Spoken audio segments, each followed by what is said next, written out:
kitabun nikah, kitab tentang pernikahan. Wa ma yata'allaqu bihi dan apa-apa yang berkaitan dengan pernikahan min ahkamin berupa hukum-hukum. Faslun, ini pasal ini saya tambahi sendiri, tidak ada dalam kitabnya. Ya, maka saya kasih tanda huruf. Hukmun nikahi, hukumnya nikah. Wan nadhari ilal mar'ah, dan melihat kepada perempuan. Kenapa dibahas masalah melihat? Karena orang mau nikah kan melihat dulu. Untuk pasal pertama, masalah hukum nikah, ada 3 pembahasan. Pembahasan pertama, apa hukum asal nikah? Beliau mengatakan, an-nikahu, nikah itu mustahabun, hukumnya sunnah. Sunnah bagi siapa? Liman yahtaju ilaih, bagi orang yang perlu kepada nikah. Jadi menurut mazhab Syafi'i, hukum asal nikah bukan wajib, tapi apa? Sunnah. Sehingga panjenengan kalau tidak mau nikah sampai mati, silakan. Baik laki maupun perempuan, silakan. Ada satu cerita, seorang perempuan tanya kepada Rasulullah, "Ya Rasulullah, apa kewajiban seorang istri kepada suami?" Dijawab oleh Nabi, kewajiban istri kepada suami, kalau suaminya itu luka-luka, kemudian keluar nanah, kemudian si istri sudah menjilati nanah tadi, itu masih belum menunaikan kewajibannya. Maka si perempuan tadi kaget, bolehlah, kok abot men? Maka dia mengatakan, selama-lamanya sampai mati saya tidak mau nikah. Nabi membiarkan. Meskipun sanadnya bermasalah cerita tadi. Tapi itulah dasarnya para ulama yang mengatakan, hukum asal nikah apa? Sunnah. Apakah ini sepakat para ulama? Tidak. Sebagian ulama berpendapat hukum asal nikah adalah wajib. Kenapa wajib? Karena Rasulullah mengancam. Faman raghiba an sunnati falaysa minni. Atazawwajun nisa, saya menikah para wanita. Faman raghiba an sunnati, siapa yang berpaling dari sunnahku, tidak mau melakukan sunnahku, falaysa minni, bukan termasuk dari golongan saya. Hadis riwayat Bukhari. Jadi yang tidak mau nikah tidak termasuk golongan Nabi Muhammad sallallahu alaihi wasallam. Berarti hukum nikah adalah apa? Wajib. Nah, ini pendapat yang lain, pendapat yang kedua. Tapi sekarang kita lagi mempelajari mazhab Syafi'i mengatakan hukumnya mustahab. Hukumnya mustahab pun itu liman yahtaj, bagi yang butuh saja. Berarti yang tidak butuh hukumnya tidak mustahab. Hukumnya hanya mubah. Apa maksudnya butuh? Butuh itu maksudnya dia memiliki syahwat, ingin melakukan hubungan dengan lawan jenis. Nah, berarti butuh. Tapi kalau orang tidak memiliki syahwat, maka hukumnya tidak mustahab. Ada seorang bapak-bapak pernah dibilangi sama seorang ustaz, "Pak, mau nikah, harta panjenengan banyak." Maka bapak tadi menjawab, "Apa adanya." Lah pripun ustaz, mboten hasrat. Jadi kalau nikah pun juga tidak akan berbuat apa-apa sama istrinya. Sama dengan ketemu debok nih. Nah, debok paling dijak turunin kasur diteki tok nih. Ada apa-apa nih. Nah, maka akhirnya ya Ustaz tadi ya diam. Oh ya sudah nih, karena tidak punya hasrat. Jadi ada orang-orang yang tidak punya hasrat sama perempuan nih. Nah, karena tidak punya hasrat ya sudah, berarti tidak yahtas, tidak butuh. Karena tidak butuh berarti tidak mustahab. Kalau butuh baru mustahab. Mustahab pun ada syaratnya. Syaratnya apa? Mampu untuk memberikan kewajiban pernikahan. Kewajibannya apa? 1, kasih mahar. 2, kasih nafkah. Nikah kan tidak gratis toh. Berapa bayarnya? Seperangkat alat sholat. Oh, benar nih murah. 50.000 itu. Jadi 50.000 itu itu. Alhamdulillah. Tapi di sebagian tempat mahar itu minimal 15 juta. Kalau enggak 15 juta, kalau hanya 10 juta, nah itu dianggap, wah ini murahan, pasti sudah terjadi sesuatu sebelum nikah itu.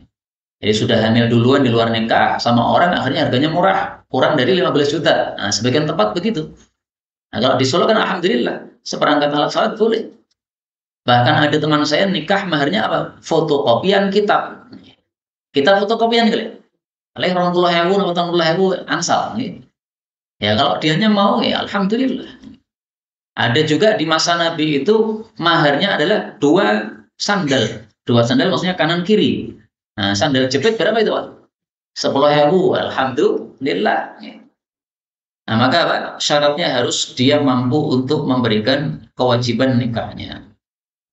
Pembahasan kedua. poligami. Nah, ini ibu-ibu siap nih, mau dengarkan. Wa yajuzu, dan boleh lil hurri, bagi laki-laki yang dewasa, ayyajma'a, untuk poligami, baina arba'i harair, antara 4 wanita merdeka. Walil abdi, adapun untuk budak, baina tsnaini, mestinya tsnataini ya. Baina tsnataini, di antara 2 perempuan bebas, apakah merdeka ataukah budak. Jadi maksimalnya poligami adalah berapa? 4 orang, itu apabila dalam satu masa. Kalau tidak dalam satu masa, maka tidak ada batasnya. Misalnya panjenengan poligami 4 orang, kemudian mati semuanya kena gempa.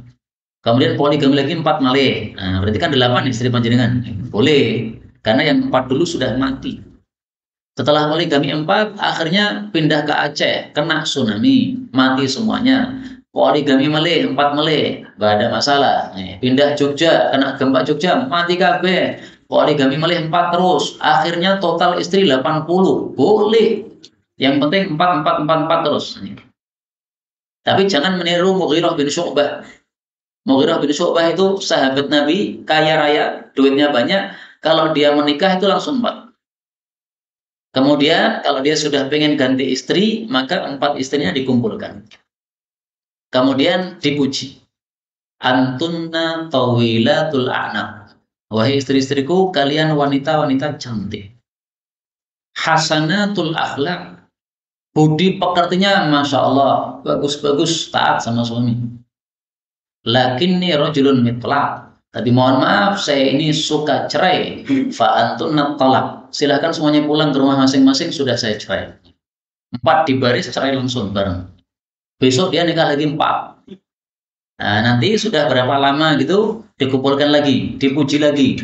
Kalian cantik, akhlaknya mantap, tapi mohon maaf, saya suka cerai, silahkan pulang ke rumah masing-masing. Saya mau nikah lagi 4. Nah, jangan ditiru itu. Ya. Meskipun saya tidak yakin betul bahwasanya Mughirah bin Syu'bah melakukan hal tersebut. Tapi diceritakan dalam kitab-kitab tarikh, dalam kitab-kitab sejarah. Ini bukan dalam rangka mencela Mughirah bin Syu'bah, bukan. Sahabat Nabi yang mulia. Kalaupun betul beliau melakukan sesuatu seperti itu adalah satu kekurangan, tetapi tidak mengurangi derajat dia sebagai sahabat Nabi Muhammad SAW. Itu seperti satu kertas putih ada titik hitam 1. Jangan menilai titik hitamnya, tapi nilailah apa? Kertas putihnya. Masih putih dia. Masih sahabat Nabi yang mulia. Baik. Masalah yang ketiga. Wala yankihul hur. Tidak boleh seorang merdeka menikah amatan dengan seorang budak illa bisyartain, kecuali memenuhi 2 syarat. Syarat pertama, ada musadaqil hurrah. Tidak ada mahar untuk orang merdeka. Jadi duit kita hanya sedikit. Yang kedua, khauful anak, khawatir berbuat zina. Jadi menikahi budak hukumnya apa? Boleh bagi seorang merdeka apabila memenuhi 2 syarat. Sebenarnya syaratnya ada 3, tapi beliau menyebutkan cuma 2. Nah, mari kita tampilkan syaratnya yang ada dalam Al-Quran. Ada 3 syarat. Panjenengan bisa lihat pada surat An-Nisa ayat 25. Wa man lam yastati' minkum taulan ayyankihal muhsanatil mu'minat. Siapa yang tidak mampu untuk memberikan mahar, menikahi wanita-wanita merdeka yang beriman. Nah, ini berarti syarat pertama. Duit untuk mahar wanita merdeka nggak punya. Misalnya biasanya wanita merdeka maharnya 10 juta. Dia nggak bisa. Tapi budak maharnya cuma murah 1 juta. Dia bisa 1 juta. Nah, ini berarti syarat pertama. Tidak mampu. Famimma malakat aimanukum min fatayatikumul mu'minat. Maka boleh menikahi budak-budak tetapi yang beriman. Nah, ini syarat yang kedua. Jadi budaknya harus apa? Mukminah. Budak ahli kitab Yahudi Nasrani. Nggak boleh.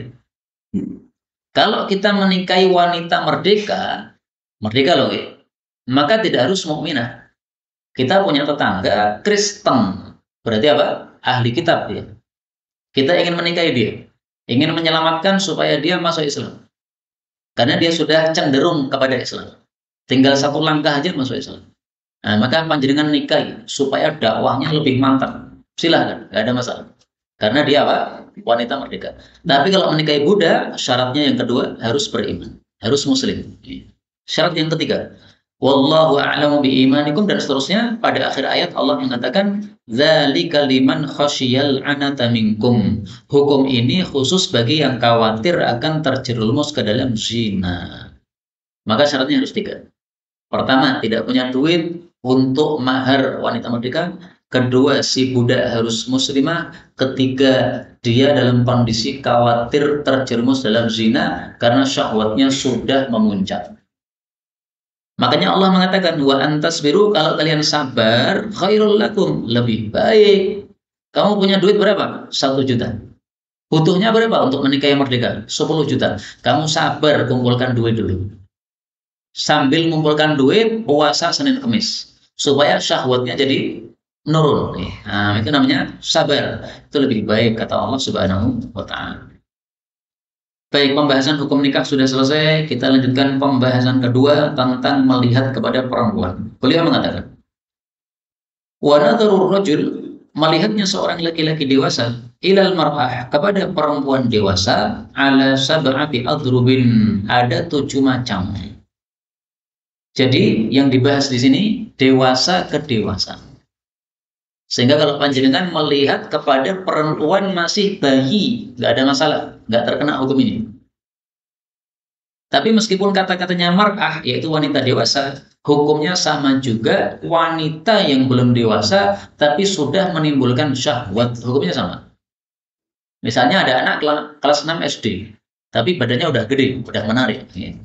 Nah, maka meskipun dia 6 SD, belum haid sama sekali, belum balik, hukumnya masuk di sini. Oleh para ulama disamakan dengan wanita dewasa. Nah, mari kita perhatikan 7 hukum. Pertama, ahaduha, yang pertama, nadhratun, melihat, atau nadhruhu, ya melihatnya dia, ila ajnabiyah, kepada perempuan ajnabiyah, li ghairi hajah, tanpa ada keperluan, fa ghairu jaizin, maka hukumnya tidak boleh, alias apa? Haram. Jadi tolong diingat-ingat, kata-kata para ulama ahli fikih tidak boleh, itu maksudnya apa? Haram. Contohnya di sini, melihat wanita ajnabi, haram ketika tidak diperlukan. Misalnya nongkrong pinggir jalan, ngapain? Cuci mata katanya. Nah, cuci mata maksudnya apa? Melihat perempuan-perempuan yang lewat itu, wah, masya Allah, ada yang cantik, ada yang elek, ada yang sedang-sedang. Kalau pas cantik difoto, nah itu berarti apa? Haram, karena nggak ada perlunya sama sekali. Ajnabiyah itu apa? Ajnabiyah itu selain 3, istri, selain mahram, selain budaknya sendiri. Kalau melihat kepada istrinya tidak disebut ajnabiyah dalam bab ini. Melihat ibunya bukan ajnabi. Melihat budaknya sendiri bukan ajnabi. Yang kedua, wasani, nadhruhu, melihatnya dia, ila zaujati, kepada istrinya sendiri, au amatihi, atau budaknya sendiri. Hukumnya apa? Fayajuzu, maka boleh, ayang dhura, untuk melihat, ila, kepada ma ada, selain al-farji, farji, minhuma, dari istri dan budak. Jadi hukum kedua adalah bicara tentang istri dan budak. Dibagi 2. Kalau melihat kepada selain farji, maka hukumnya yajuz alias mubah. Hukum kedua, kalau melihat kepada farji, maka hukumnya adalah makruh menurut mazhab Syafi'i. Jadi suami lihat farji istri, makruh. Farji itu mencakup 2, 1 kubul, 1 dubur. Loh, itu kan ada itu larangan dalam hadis, tidak boleh melihat farji istri, menyebabkan buta matanya. Nah, baik, kita lihat hadisnya kayak apa.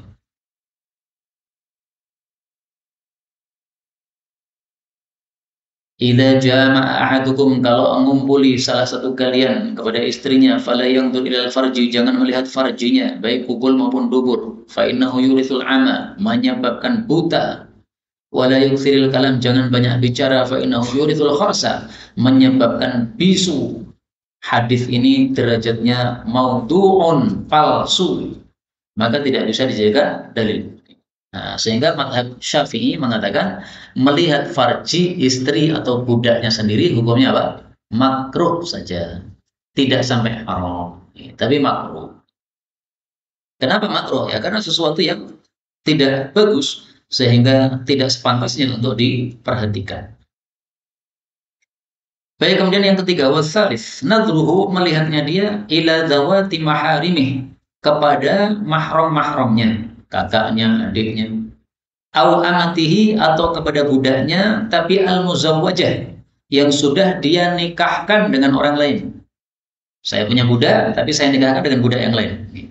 Hukumnya apa? Fayajuzu, maka boleh, fima ada, pada apa yang selain, ma baina surrati, antara pusar, warukbati, sampai lutut.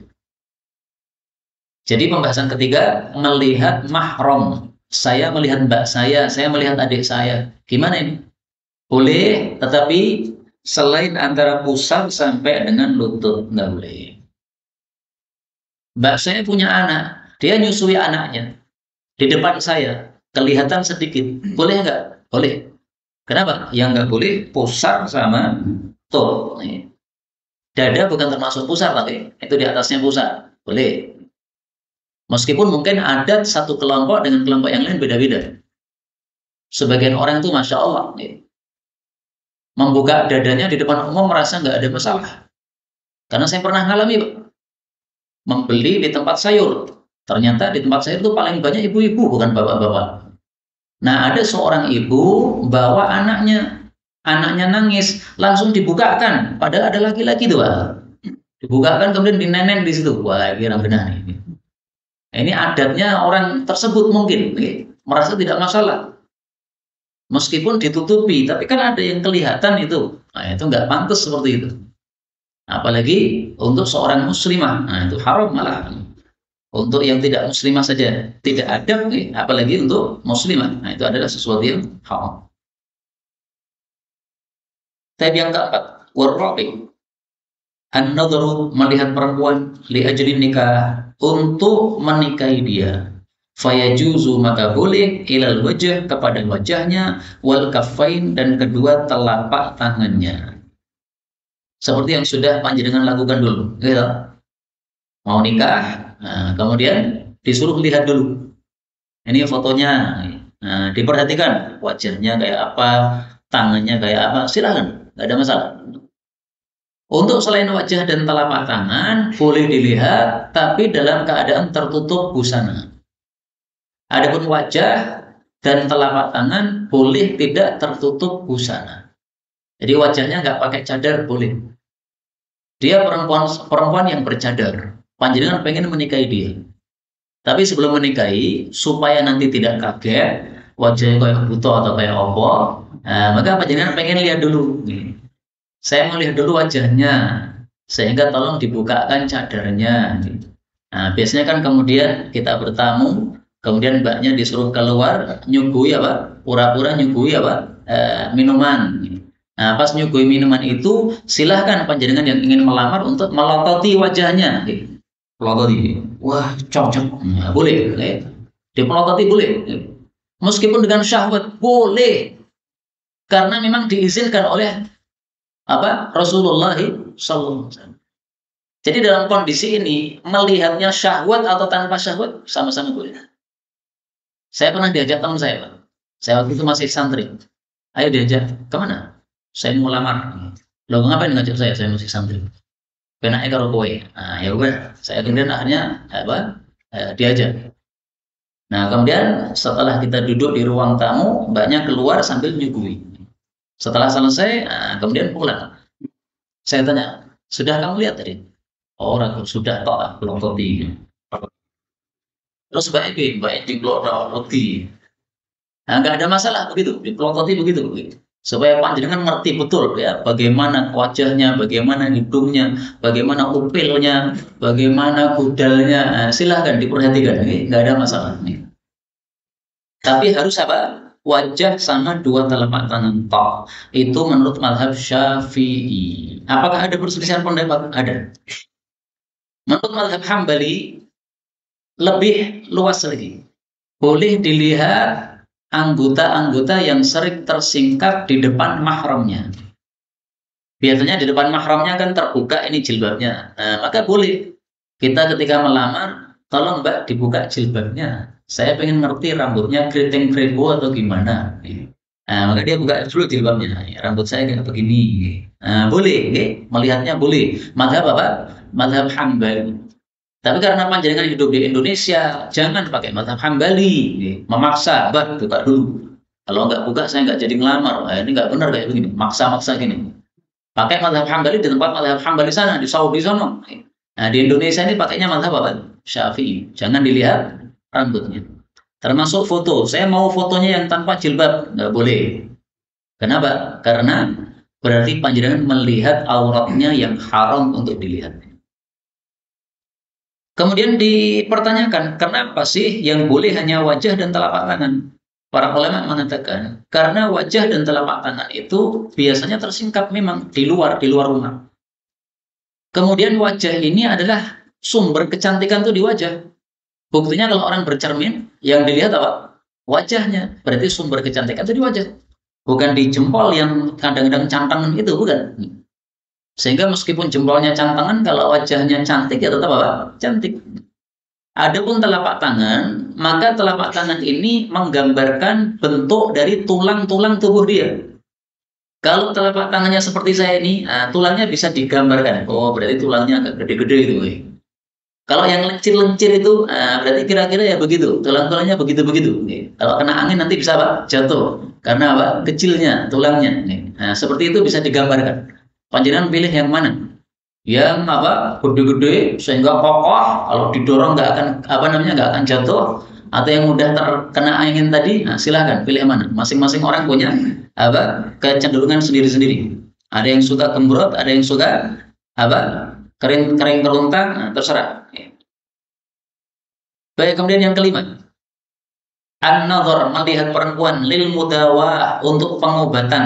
Nah, ini ingat-ingat ini. Fayajuzu, maka boleh, ilal mawadhi, kepada tempat-tempat allati yuhtaju ilaiha, yang diperlukan saja. Misalnya seorang ibu-ibu sakit pada bagian lututnya. Dokternya laki-laki. Gimana nih? Apakah boleh disingkap lututnya? Boleh, karena diperlukan melihat lutut. Yang dilihat hanya lutut. Kenapa? Yang diperlukan lutut. Nggak boleh dibuka sampai separuh paha. Nggak boleh. Kenapa?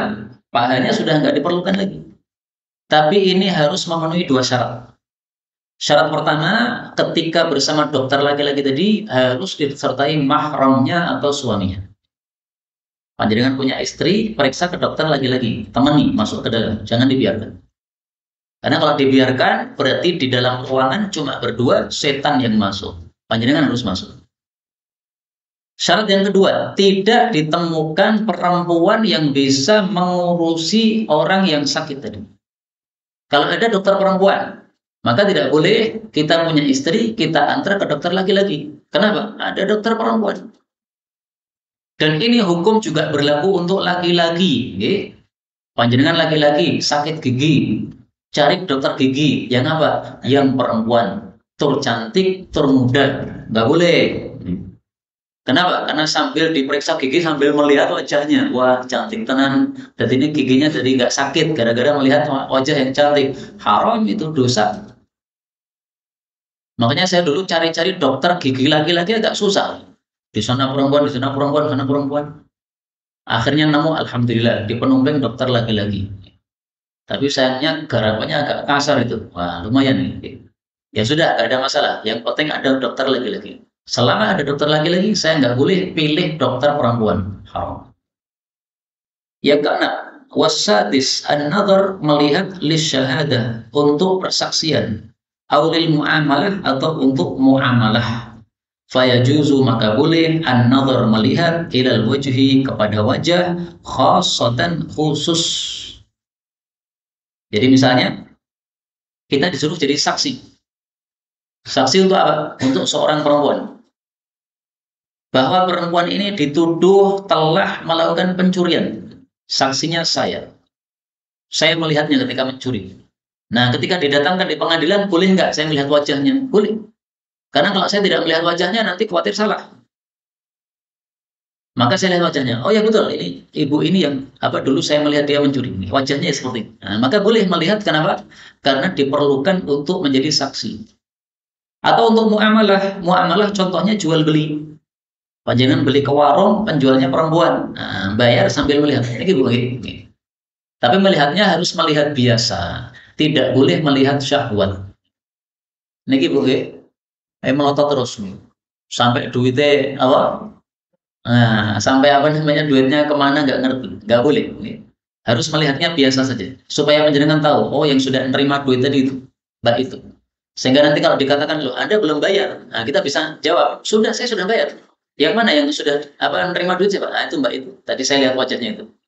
Nah, maka diperlukan apa? Melihat. Termasuk juga ketika seorang guru mengajar seperti ini, laki-laki mengajar, ibu-ibu mendengarkan. Maka ibu-ibu melihat bagaimana? Boleh, nggak ada masalah. Karena kalau tidak boleh melihat, nanti akhirnya ngantuk semuanya. Kalau ngantuk semuanya, nggak ada pelajaran yang masuk.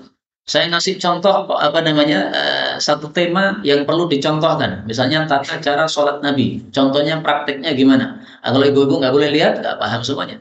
Maka ini diperlukan, nggak ada masalah. Wasabi yang ketujuh terakhir, an-nadhru melihat ilal amah kepada budak, indabtiya'iha ketika membeli budak, fayajuzu maka boleh ilal mawadhi kepada tempat-tempat allati yahtaju yang dia butuh ila taqlibiha untuk memperhatikannya. Maksudnya di sini adalah boleh melihat kepada bagian tubuh budak tadi selain dari pusar sampai lutut. Selain dari apa? Pusar sampai lutut. Antara pusar sampai lutut termasuk area yang tidak perlu diperhatikan. Selain itu diperhatikan boleh. Ini saya mau beli budak nih. Budaknya untuk apa? Untuk menyusui anak saya. Karena anak saya apa? Anak saya tidak punya ibu lagi. Saya cari budak, nah, maka saya lihat bagian dadanya bagaimana. Apakah kira-kira dia bisa nyusui anak saya atau tidak? Nah, saya lihat dulu bagian dadanya. Boleh, nggak ada masalah. Karena itu termasuk yang apa? Yuhtaj taklib, ya, dibutuhkan untuk memperhatikan. Memang diperlukan, maka nggak ada masalah. Inilah kaum muslimin rahimani wa rahimakumullah, hukum-hukum melihat ada 7 sebagaimana dibahas oleh beliau Abu Syuja rahimahullah taala. Maka supaya tidak lupa terhadap pembahasan-pembahasan ini, perlu kiranya di rumah kita ulangi lagi pelajaran yang sudah kita baca, sehingga pada pertemuan yang akan datang kita masih teringat apa yang sudah dijelaskan. Inilah yang dapat disampaikan, benarnya dari Allah. Kalaupun ada salahnya, fa astaghfirullahaladzim wa lakum walhamdulillahi rabbil alamin.